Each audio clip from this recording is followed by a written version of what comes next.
बांग्लादेश से बड़ी खबर। बांग्लादेश में सियासत में दो बेगमों की जंग है। एक तरफ शेख हसीना है जो इस समय भारत में, और दूसरी तरफ है खालिदा जिया। दोनों के बीच में सियासी अदावत पुरानी है जो एक बार फिर सतह पर आ गई है।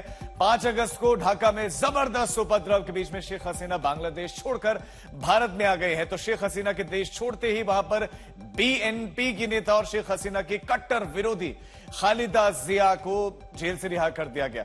शेख हसीना के भविष्य को लेकर अटकलें तेज हैं कि वो भारत से कहां जाएंगे, क्या करेंगे, इसको लेकर संशय है। लेकिन खालिदा जिया के बारे में यह कहा जा रहा है कि अगला पीएम हो सकती हैं। शेख हसीना जहां भारत से अच्छे रिश्ते की पक्षधर रही हैं, वहीं खालिदा जिया की नीति पाक और चीन परस्त है। तो दो बेगमों की जंग में इस समय तो हावी दिख रही हैं खालिदा जिया, क्योंकि वो अपने मंसूबों में एक तरीके से कामयाब हो गई। जो भीतर थी जेल के वो बाहर भी आ गए हैं और अस्पताल में इस समय भर्ती हैं। दूसरी तरफ उनकी धुर विरोधी शेख हसीना जो लंबे समय से वहां की सत्ता पर काबिज थी, वो उनको अपनी सत्ता तो छोड़नी ही पड़ी है, उनको देश भी छोड़ना पड़ा है। अब वो कहां जाएंगी, किस देश में शरण लेंगी, इसको लेकर वहां चिंतन मंथन और संशय की नीति है। कल संसद में भी, देश के भारत की संसद में यह बताया गया कि अभी वो हताश हैं, वो स्तब्ध हैं इस घटना से। और दूसरी तरफ खालिदा जिया जो थोड़ा पाक थोड़ा चीन की तरफ जिनका झुकाव है।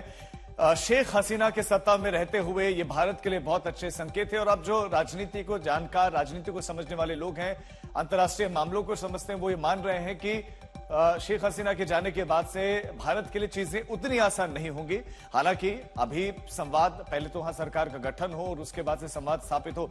तो दोनों के बारे में अगर बताएं तो 1996 में पहली बार पीएम बनी थी शेख हसीना। तो 1991 में, यानी कि शेख हसीना से भी पहले 1991 में खालिदा जिया पीएम बन चुकी हैं। 1991 से लेकर 1996 के बाद फिर 2001 से लेकर 2006 के बीच में खालिदा जिया वहां पर पीएम रही। तो वही 6 जनवरी 2009 से लेकर फिर 2024 तक, एक बार फिर जब हाल में चुनाव हुए थे तो वहां पर फिर शेख हसीना जीती थी। शेख हसीना और खालिदा जिया के बीच में, यानी कि इन दोनों ही बेगमों की लड़ाई अब किस तरह आगे बढ़ रही है, इसका अंदाजा आप इस बात से लगा सकते हैं कि इस लड़ाई में इनके बेटे भी कूद गए।